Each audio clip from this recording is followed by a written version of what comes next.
Writing a resume for a teaching position, Part 1. Your resume is typically the first impression that you make on your future employer, so you want to make sure that it is an accurate and impressive representation of who you are. An employer generally spends only 30 to 45 seconds scanning over the resume. You thus must make it easy to read, with your qualifications easily visible. Although there are many different formats that are acceptable to use, the key thing to remember is that your resume is professional and neatly organized in clean, even columns, making it easy to read. You may create your resume with a simple word processing program such as Word, or you can use the many templates that are available online. Remember, though, that even though there is no set resume format, and some of the headings may vary from format to format, there is certain information that should be included on your resume.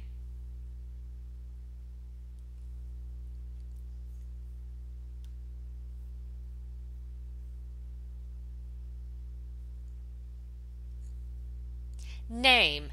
Your name should be indicated at the top of the resume. It should stand out in some way. You may bold it and/or use larger font to set it apart from the rest of the resume. A quote. Although a quote is not typically included in a resume, I suggest including one for two reasons. Number one, it is a succinct way of capturing who you are. And number two, it also makes you stand out because most people don't include quotes on their resumes. If you do decide to include a quote, make sure it is a relatively short quote and appropriate to teaching. In addition, make sure you include the author of the quote. Contact information. You will then need to include your contact information. Include your mailing address, email address, and your phone number. Regarding the email address, make sure that it is a professional sounding email address. I recommend creating a professional email address that you use specifically for job-related correspondence.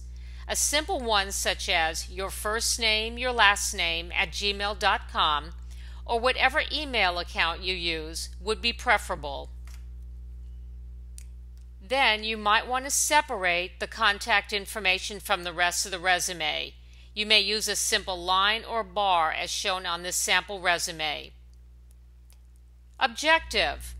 When you apply for a teaching position, you will probably be applying to a specific position number via email.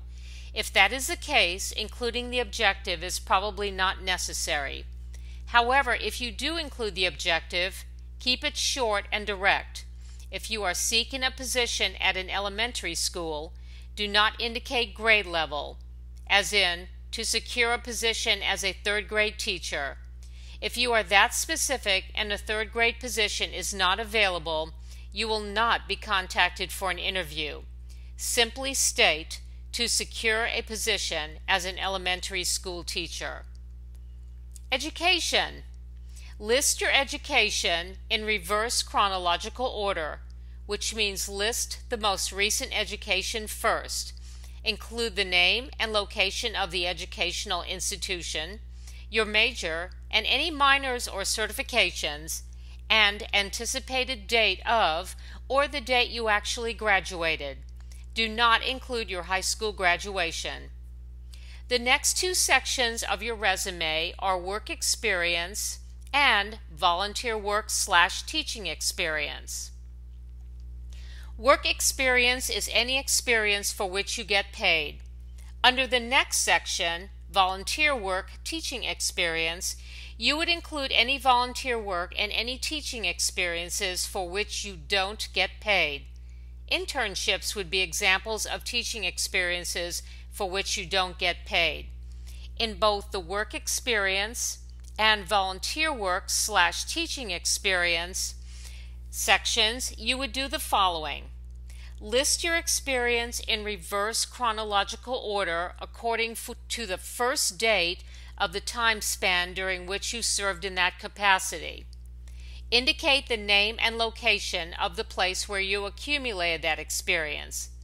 Then list your position, retail clerk, server, teaching assistant, camp counselor, etc. Using action verbs, state some of the things you do or did do in this position. Bullet points are recommended here, as you can see on the resume. Be careful of the verb tense you use. If you are still functioning in that position, use verbs in the present tense. If you are no longer working in that capacity, use the past tense. This is the end of part 1 of resume writing.